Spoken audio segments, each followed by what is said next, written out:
Welcome to ambience kitchen. நம்ம கிச்சன்ல எனக்கு என்ன பார்க்க போறோம்னா இன்ஸ்டன்ட் மில்க் பேடா எப்படி பண்றதுன்னு பார்ப்போம். அதுக்கு தேவையான பொருட்கள் பாத்தீங்கன்னா 2 கப் மில்க் பவுடர், அப்புறம் பாத்தீங்கன்னா 3/4 கப் பால், அப்புறம் 1/2 கப் சுகர், ஒயிட் சுகர், அப்புறம் 2 ஸ்பூன் நெய், அப்புறம் கொஞ்சமா ஏலக்காய், 1/4 ஸ்பூன் ஏலக்காய். இவ்வளவுதான் இதுக்கு தேவையான பொருட்கள். இன்ஸ்டன்டா குயிக்கா எப்படி பண்றதுன்னு பார்ப்போம் வாங்க. இப்ப பால் பவுடர் கூட பால் சேர்த்து நல்லா மிக்ஸ் பண்ணிக்கலாம். இப்ப நல்லா ஸ்மூத் பேஸ்டா மிக்ஸ் பண்ணிட்டோம். ஒரு கடாய் அடுப்புல வச்சிருக்கிறேன், அது காஞ்சிடுச்சு. நெய் விட்டுக்கலாம். நெய் உருகட்டும். நெய் உருகிடுச்சு. இப்ப நம்ம பால் பவுடரும் பாலும் கலந்து வச்ச கலவை இதுல விட்டுக்கலாம்.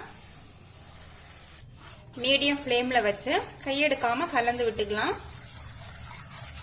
இப்ப ஒரு 4 மினிட்ஸ் ஆயிடுச்சு. பாத்தீங்கன்னா நல்லா திக்கா வருது. தீயை வந்து ரொம்ப லோ ஃப்ளேம்ல தான் வச்சுக்கணும். இப்ப நம்ம சுகர் சேர்த்துக்கலாம்.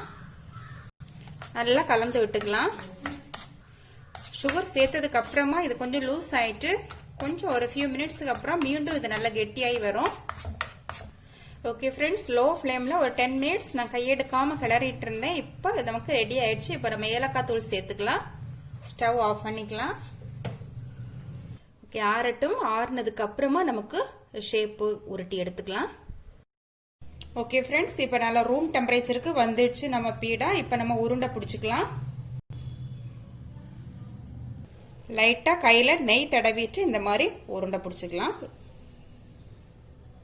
ரொம்ப அமுத்தம் கொடுக்காம லைட்டா இந்த மாதிரி உருட்டிக்கணும்.